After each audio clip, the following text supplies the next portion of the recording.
Great civilizations are always the architect of their own downfall. Historian Arnold Toynbee studied 28 different great civilizations and found the same pattern. Great civilizations commit suicide. Anne Glyn Jones spent 9 years studying how civilizations decline. She describes our culture as one that has, quote, run its course, which is morally, aesthetically, and spiritually bankrupt. Is the background hum of constant anxiety that pervades our culture a sign that we know the end is nigh? More Americans than ever are dying from drug overdoses. Gun violence, car crashes, or AIDS never killed as many Americans in a single year as overdoses did in 2017. But the issue isn't just prescription drugs. In the UK, so much cocaine is flushed into the rivers that endangered eels are becoming hyperactive and not reaching sexual maturity. The number of 16 to 24-year-olds using coke, ecstasy, crystal meth, and LSD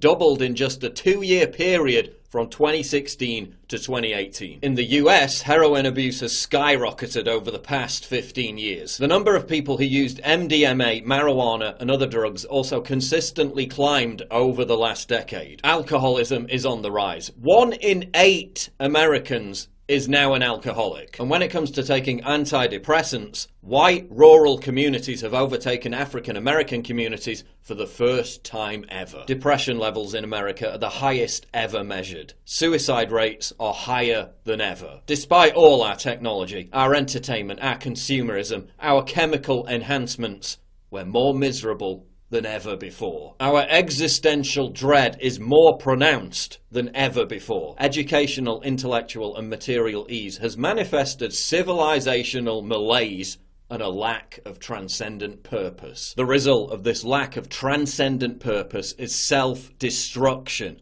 not merely on a personal, but on a population scale. Technical sophistication has been accompanied by mass incompetence in the art of living. When a society has no purpose to believe in, it self-immolates. There's only so far that quasi-religious devotion to yoga, Starbucks pumpkin-spiced lattes, and Whole Foods kale shakes can go. The latest iPhone can only distract you from the nagging voice of conscience for so long. Endlessly consuming products will never satiate the soul. We live in the ruins of a civilization that has lost faith in itself. A civilization that is constantly lectured it must be ashamed of itself and slowly subverted and destroyed from within as the only form of repentance. And if you're wondering how we wound up in the dark age we're currently living through, this is how we did.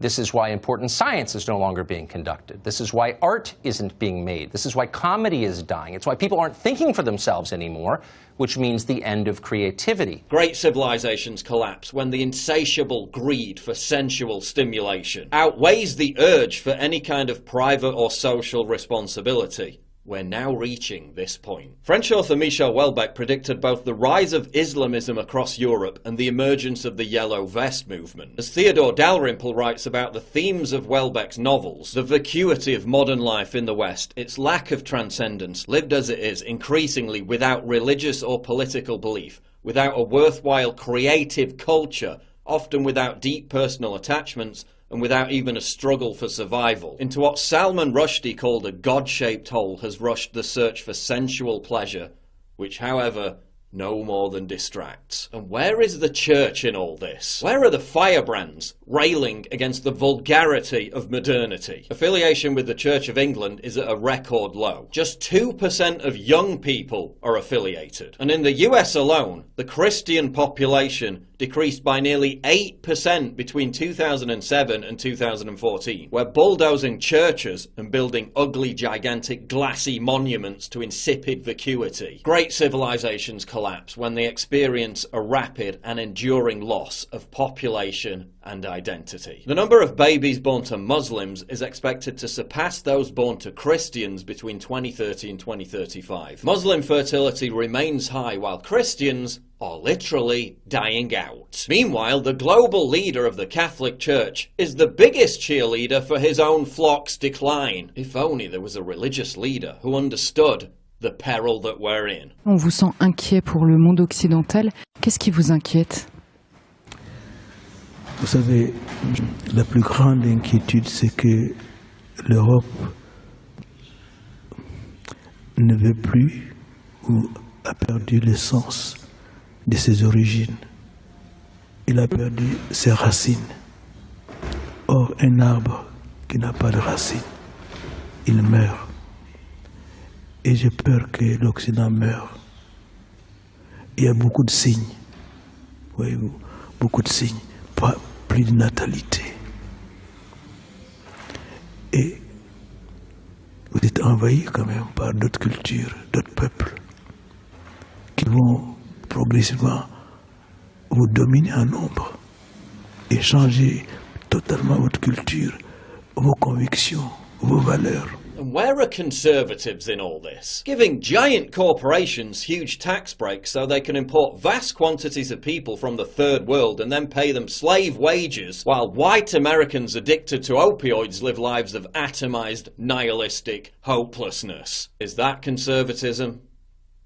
At this point, what exactly are we conserving? Those GDP numbers, though. Is it conservative to allow Amazon to pay $0 in taxes on $11.2 billion on profit for 2018? And for progressives, so long as Jeff Bezos' virtue signals the right identity politics, who cares, right? Great civilizations collapse when the economy serves not to elevate, but to denigrate the population. We're now reaching this point. Our entire economy has become centered around a crony capitalist system that eviscerates the family, leading to atomization, misery, and depression. In 2015, a study by the decidedly non-conservative Brookings Institution found that falling male wages caused about a quarter of the decline in marriage rates over the past 35 years. 2 years later, MIT researchers found that when factories close, marriage rates go down and single parenthood becomes more common. And that, as you could guess, causes a higher proportion of children to wind up on drugs or in prison. So it's not a small thing. And by the way, many other studies have reached the same conclusions over long periods of time. This is real. As French philosopher Eric Zemmour outlines, the elite have stopped caring about native populations. Why?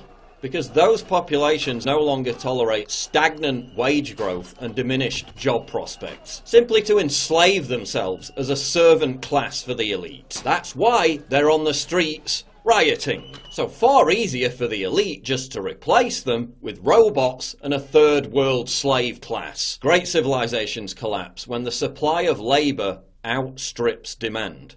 We're now reaching this point. Great civilizations collapse when wealth inequality runs rampant. We're now reaching this point. Great civilizations collapse when the elite debases the currency to hide financial problems. We're now reaching this point. And the Democratic Party, for whatever reason, is not trying to address those problems. They're attacking Trump himself or the symptoms, but the disease is this pervasive economic insecurity as we make it harder and harder for Americans to find meaningful opportunities. Great civilizations collapse when the building block of society, the family unit, crumbles into dust. We're now reaching this point. While Muslims in the West unite to rally around protection of their children, we treat ours like an unwanted medical waste product. While Muslims in the West refuse to allow their kids to be indoctrinated with warped sexual propaganda, we dress up ours as drag queens, parade them on television, and demand everyone embrace it as normal. It's not normal. There's something deeply wrong with what we've become. Now, for all its barbarity, at least Islam provides its adherents with some sense of meaning and fulfillment. Time to join the winning team. Allahu Akbar, Allahu Akbar. The Mayan civilization collapsed when the Spanish invasion inflicted upon it a foreign culture intent on spreading its own systems of faith and governance. Beginning to notice any parallels? Historically, the movement toward androgyny occurs in late phases of culture. Okay, as a civilization is starting to unravel. Okay, and that you can find it again and again and again through history in the Greek art. Okay, you can see it happening. All of a sudden, okay, there's a kind of the sculptures of handsome nude young men athletes that used to be very robust, okay, in the archaic period suddenly began to seem like wet noodles, okay, toward the end, okay, and that the people who live in such periods, a late phase of culture, whether it's the Hellenistic era, whether it's the Roman Empire, whether it's the mauve decade of Oscar Wilde in the 1890s, whether it's Weimar Germany. People who live at such times, okay, feel that they're very sophisticated, they're very cosmopolitan, okay. And homosexuality, heterosexuality, so what? Anything goes, and so on. All right, and so, but from the perspective of historical distance, okay, you can see that it's a culture that no longer believes in itself, okay. And then what you invariably get are people who are convinced of the power of heroic masculinity, okay, on the edges, whether they're the Vandals and the Huns, okay, or whether they're the barbarians of ISIS, okay.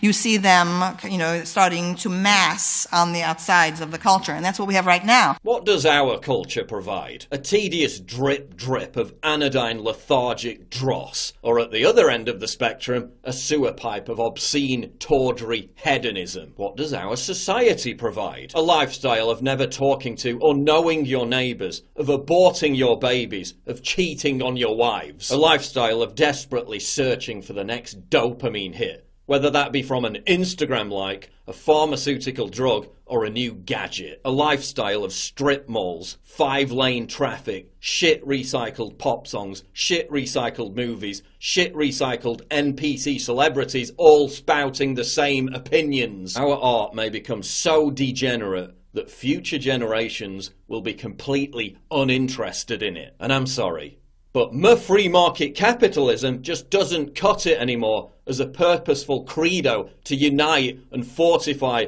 Western civilization. It takes much more than an increasingly unjust economic system to maintain a civilization, which is why the enemies are at the gates, waiting to take over. Which is why socialist vulture demagogues are busy licking their lips. We've abandoned the Enlightenment values that built Western civilization. We've abandoned the idea that family is fundamental to community strength and happiness. We've abandoned high culture in favour of lowbrow junk culture. We've abandoned stoic strength of character in favour of chemical dependence. We labour under an economic and political system that has abandoned us. We collectively killed God. We're left with nothing authentic to believe in. That's why everyone's on drugs. That's why everyone's nihilistic. That's why everyone's unhappy. What's the solution?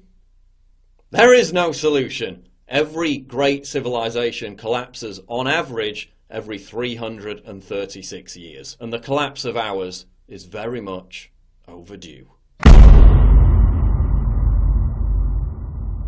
Please click the big red button to subscribe. It really helps me when you do that. And click the bell to allow notifications so you never miss a new video.